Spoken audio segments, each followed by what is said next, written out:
Cerita ini agak mengempakan katanya di sini, iaitu kenapa Australia membakar 3 kapal nelayan RI guys. Kenapa?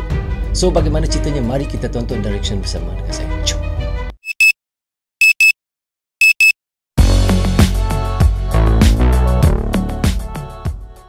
Hai guys, Assalamualaikum. Apa khabar semua? Berjumpa lagi kita di dalam Brozone Channel guys. Apa khabar anda orang Indonesia, orang Malaysia, orang Brunei, orang Singapura dan di seluruh dunia? Apa khabar anda semua? Saya doakan semoga anda sentiasa sehat, sentiasa dalam rahmat Allah, sentiasa dalam lindungan Allah dan sentiasa diberkati oleh Allah SWT. Itulah sebab-sebabnya rezeki yang Allah berikan kepada kita, iaitu kesihatan dan umur yang panjang guys. So hari ini saya nak mention lagi satu lagi video daripada channel, iaitu Indo Magazine. Kini subscribernya adalah 774,000 guys. Banyak, hampir-hampir sudah hendak ke 1 juta guys. Anda boleh pergi ke channelnya, klik butang subscribe dan klik butang loceng, tanda sokongan anda juga kepada Indo Magazine. So tajuk yang kita hendak reactionkan hari ini adalah, ada apa? Australia membakar 3 kapal nelayan RI guys. Ratusan warga Papua ke perbatasan militer PNG bergerak. Wow, kenapa Australia membakar 3 kapal nelayan RI guys? So bagaimana ceritanya? Mari kita sama-sama tonton dan reaction bersama dengan saya. Dengan siapa guys? Dengan Brozone Channel. Ada apa Australia bakar 3 kapal nelayan RI, ratusan warga Papua ke perbatasan militer PNG bergerak? Kenapa mereka nak bakar kapal nelayan Indonesia? Untuk apa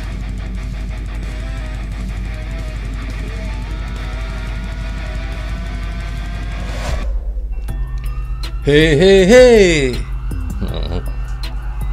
Hey, hola Indomax, Hola Indo Magazine. Oke, berita yang cukup panas kali ini. Ya, Pertama, panas. datang dari 3 kapal nelayan Indonesia yang kabarnya baru-baru ini dibakar oleh pihak Australia, bos. Nah, ada apakah gerangan? Mengapa kapal-kapal nelayan kita itu dibakar? Setelah ini kita bahas.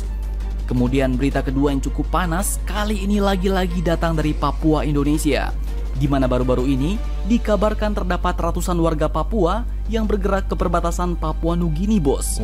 Bahkan militer Papua Nugini pun dikatakan sampai-sampai mengerahkan pasukannya untuk menginvestigasi kabar ratusan warga Papua yang masuk ke perbatasan negaranya tersebut.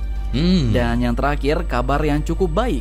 Kini ternyata Jenderal Andika Perkasa telah disetujui DPR untuk menjadi Panglima TNI selanjutnya. Bahkan baru-baru ini TNI Angkatan Darat pun telah mendapatkan 75 unit alutsista baru, bos, yaitu Rigid Hull Inflatable Boat atau RHIB yang diproduksi oleh industri pertahanan dalam negeri Indonesia. Nah, penasaran bagaimana berita lengkapnya? Cus, tanpa basa-basi, mari kita bahas beritanya satu per satu, bosku. Tapi agak pelik juga guys bila kita dengar tadi Australia membakar kapal nelayan Indonesia. Kerana apa dia nak buat begitu guys?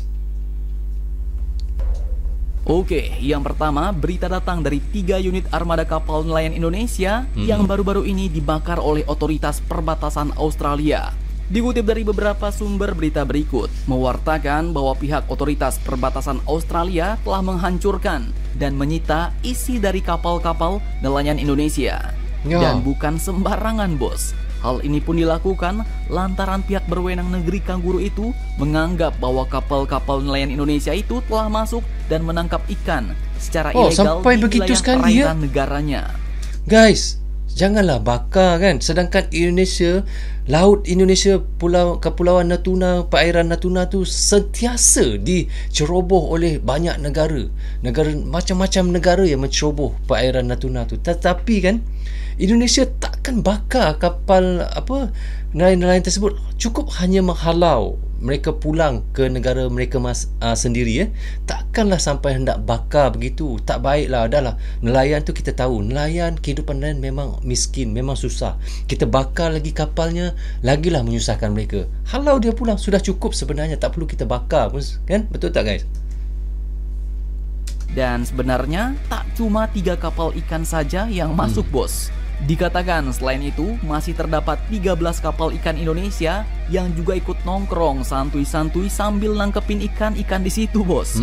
Namun 13 kapal ikan itu tidak ikut dibakar, melainkan hanya diusir saja, bos. Wah, ternyata nelayan-nelayan kita mainnya jauh juga nih. Bayangkan, sampai masuk ke perairan negeri kanguru Australia sana. Pasukan admin ni memang lucu sikit guys, Indo Magazine ni. Dia dalam dia bercerita untuk berita ni, dia buat joke buat lawak juga ya.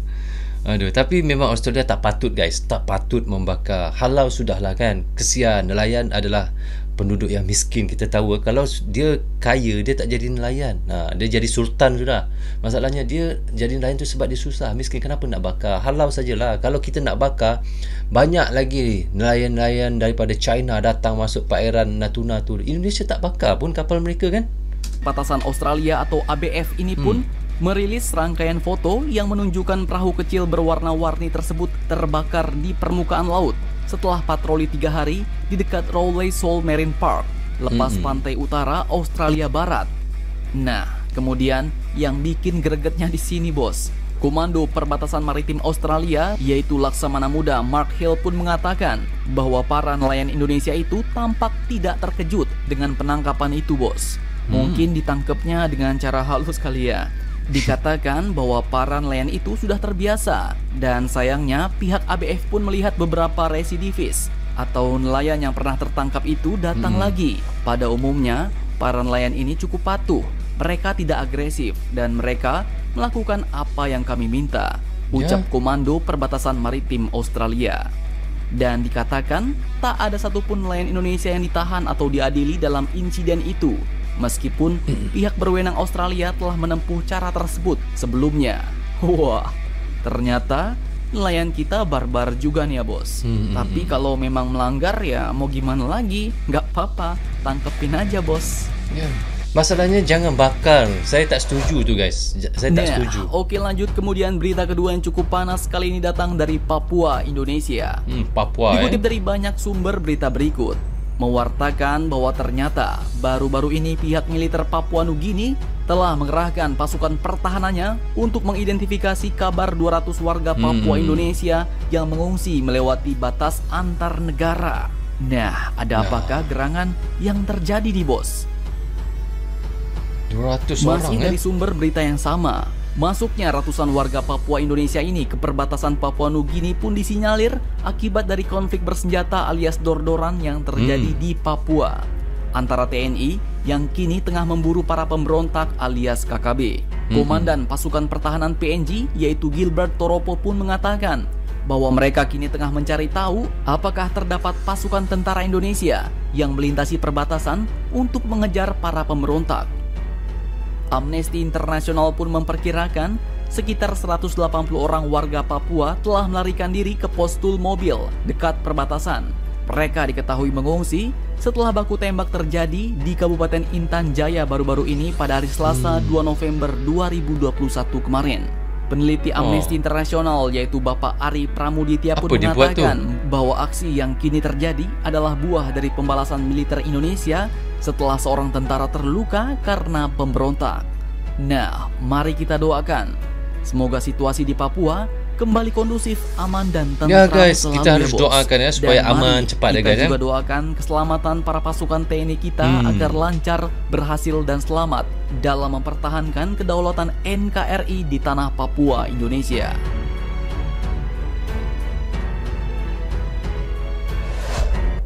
Oke, berita ketiga selanjutnya adalah kabar baik nih, bos.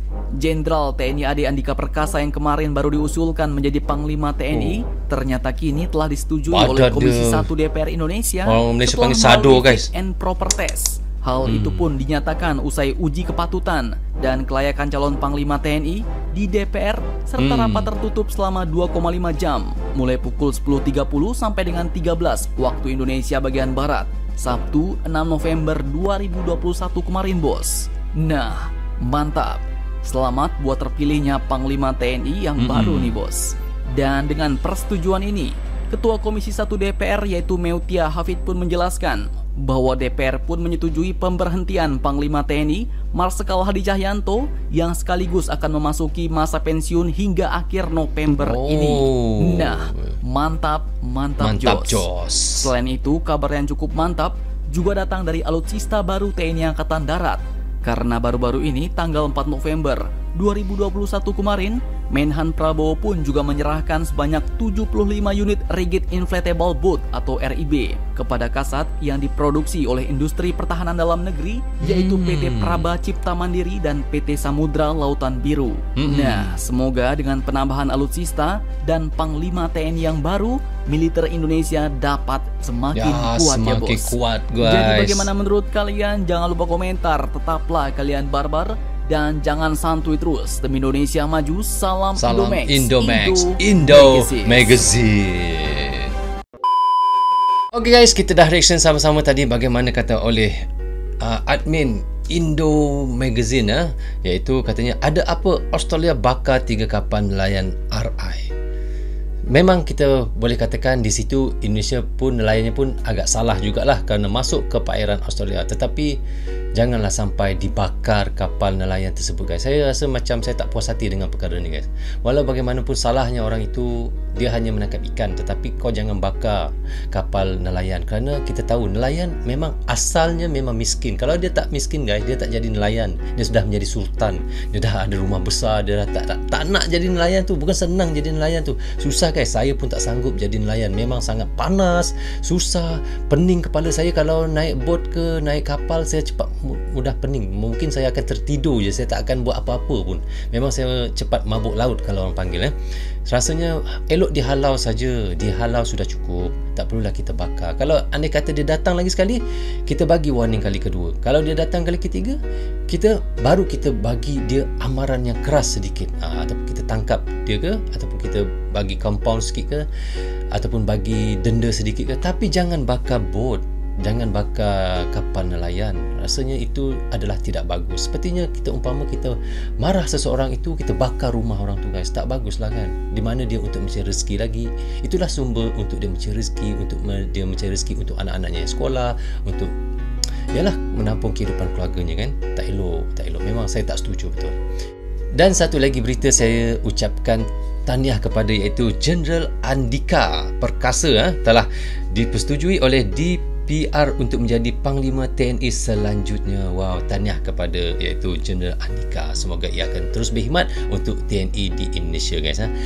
Okey guys, sampai di sini saja untuk reaction sekali ini. Semoga manfaat untuk kami di Malaysia dan untuk anda di Indonesia juga. Jangan berhenti menyokong Brozul Channel. Tanpa sokongan anda, tiadalah Brozul Channel di dalam YouTube ini. Bagi anda yang suka dengan cara saya reaction, anda boleh klik butang subscribe dan klik butang loceng, tanda sokongan anda juga kepada Brozul Channel. Dan saya juga minta maaf guys sekiranya ada tersilap kata dan tersilap cakap sepanjang saya melakukan reaction. Kerana saya manusia biasa, tak akan pernah terlepas daripada melakukan kesilapan guys. So, jaga diri anda, keluarga anda, terutamanya anak isteri anda. Assalamualaikum, goodbye, bye-bye.